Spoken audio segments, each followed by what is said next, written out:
लागल्यावर स्वतःच शरीर स्वतःला चावू चावू खावा लागतं. खूप तो पागल होऊन जातो तो माणूस. म्हणून या देहामध्ये आपण चांगलं केलं तर परलोकामध्ये आपल्याला कामी येत असते.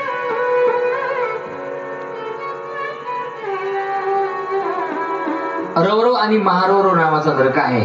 हा कुणाला भेटतो? जे लोक आपल्या कुटुंबाचं पालन पोषण करण्यामध्ये व्यस्त असतात, त्यांना दुसऱ्या वाचून काही घेणे नाही. बस आपल्या घरातल्या लोकांचं कल्याण झालं ना, बस दुसरं काही नाही. असा जर कुणाचा उद्देश असेल, कुणाचं जर मन असेल, तर बस त्या लोकांना हा महारवरव आणि रवरव नावाचा नरक भेटतो. तिथे गेल्याच्या नंतर त्याला दंड असा आहे, भोरीशृंग नावाचे जीव असतात, त्याचे मांस असं तोडू तोडू खातात. आणि पुढे एक नरक आहे, हा 5व्या क्रमांकाचा नरक आहे. हा सगळ्यात फेमस आहे, म्हणजे कुंभीपाक नावाचा नरक. हा कुणाला भेटतो?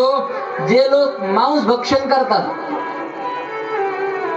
त्यांना हा कुंभीपाक नावाचा नरक भेटतो. त्या दिवशी बोललो या नरकाबद्दल मी तुम्हाला. आता जास्त काय सांगा, बरोबर ना? बोललो. आता हे काय मी तर स्वतः सांगत नाही, आला आता तो विषय. गुरुवर्य बंडतात्या कराडकर त्यांच्या त्या सदाचार मकरंदामध्ये सुद्धा याचं वर्णन आलेले. कोण कोण याच्यामध्ये सहभागी होतात त्या दिवशी मी तुम्हाला सांगितलं. काही काही म्हणतात जे कोंबडीचं अंड असतं ना, ते शाकाहारी म्हणतात. विशेष वाटतं मला ते, कसं शाकाहारी? अरे शाकाहारी असं कसं म्हणतात? मग मासा असेल, मांस असेल, त्यानंतर कोंबडीची अंडी असतील, जे काय असेल, जो कोणी मांस भक्षण करतो किंवा जो कोणी प्रोत्साहन देतो, तू खा, मी आहे तुला, प्रोत्साहन देणारे सुद्धा त्याच यादीमध्ये येतात. आणून देणारे सुद्धा त्याच यादीमध्ये येतात. काही काहींना माझा शब्द टोचल कदाचित, पण हे संतांचे शब्द आहेत. दंड काय आहे?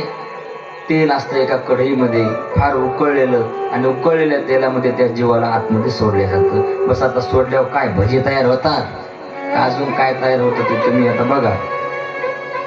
त्यानंतर कालसूत्रवण नावाचा नरक आहे. हा कुणाला भेटतो? जे लोक आपल्या आईवडिलांना त्रास देतात.